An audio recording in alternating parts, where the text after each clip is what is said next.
Hello everyone, my name is Tasha Roper and I want to start documenting my husband and I EFT process. This will be number 2 for us. I do have a 6-year-old son who we conceived through IVF, thank the Lord.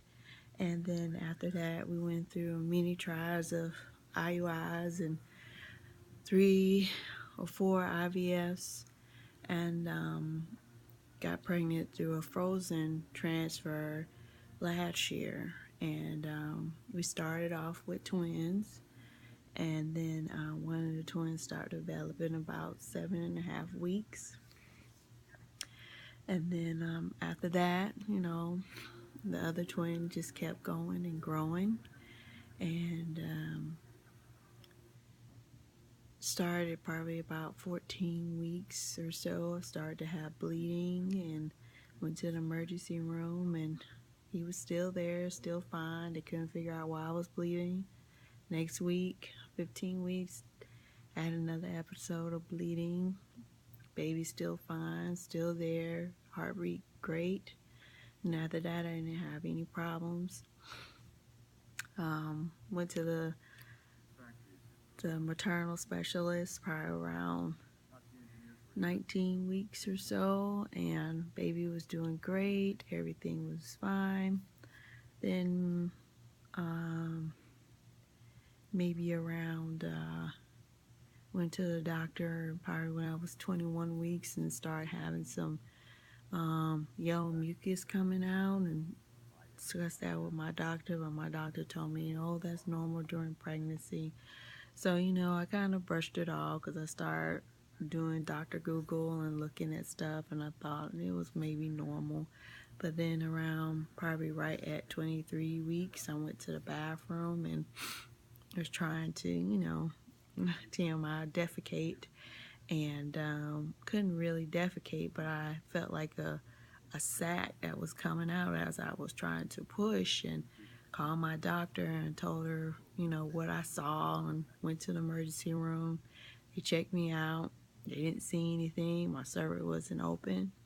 Next day, we took our 6-year-old son to a soccer game, and started having some cramping a little bit, and when we got home I was kind of bleeding a little bit, but I thought it was because of the exam of them looking at my cervix from the day before. And as I kind of laid down, took a shower, the pain kind of started increasing. I was telling my husband, I was like, I think I'm having contractions, I think we need to call the doctor. We called the doctor, and she was saying, well, maybe it's normal what you're having. You did have an exam. I was like, no, I'm actually having contractions, because I said I've had a baby before, so I know what I'm feeling. So I went to the emergency room, or to the hospital, and I got there, and I was 5.5 centimeters dilated just that fast within less than 24 hours.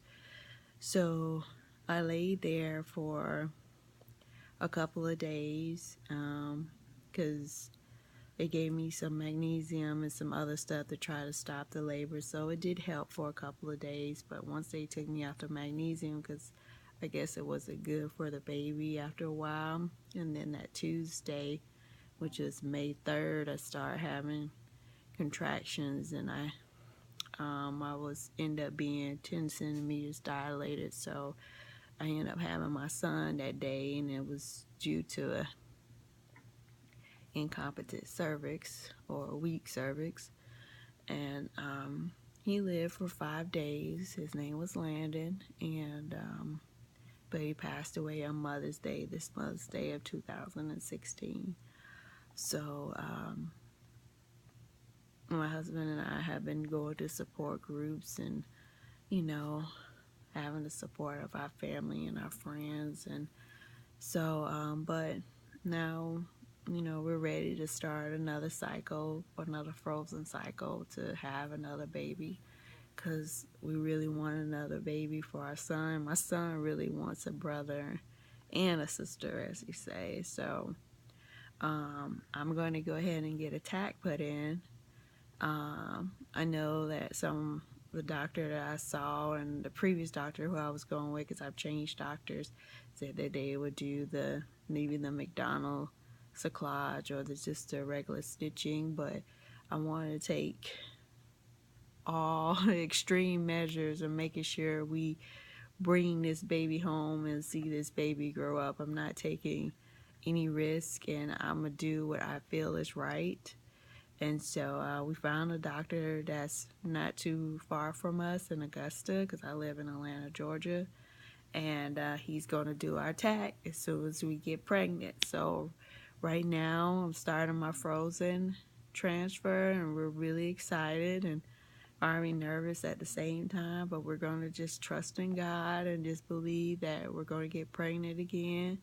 So the only thing that my fertility doctor is saying that she wanted to transfer just one embryo. So that was before I had told her that we were going to do the TAC. But hopefully when we go into the office this Friday and I have my saline exam, when they make sure that I guess I don't have any fibroids or any cysts going on, and everything is, the uterus is healthy for the embryos to implant. So I'm hoping that we can transfer two, because I really would love to have twins and just have them and be a one-stop shop. And but even if we do transfer twins and it just come out to be one, I'm still okay with that. But I still want 3 children, even though I have 2 children in heaven waiting on us, but I would like 3 children here. So right now I'm just doing my birth control, and hopefully everything is okay for Friday for us to start. Me taking my Lupron and probably my estrogen pills, and because when you're doing frozen transfer, they're trying to basically shut down your ovaries to make sure you don't ovulate. So we're excited about that. So keep everyone up to date about what we're doing, and please, I'll be praying for everyone who has gone through a loss of an infant, which is very difficult, because especially when you have dreams about having a baby and bringing that baby home and you see the life inside of you, and it's just kind of just taken away. But I believe that we're going to have more children and bring them home and see them grow up and stuff. So all right, ladies, be blessed. Thank you.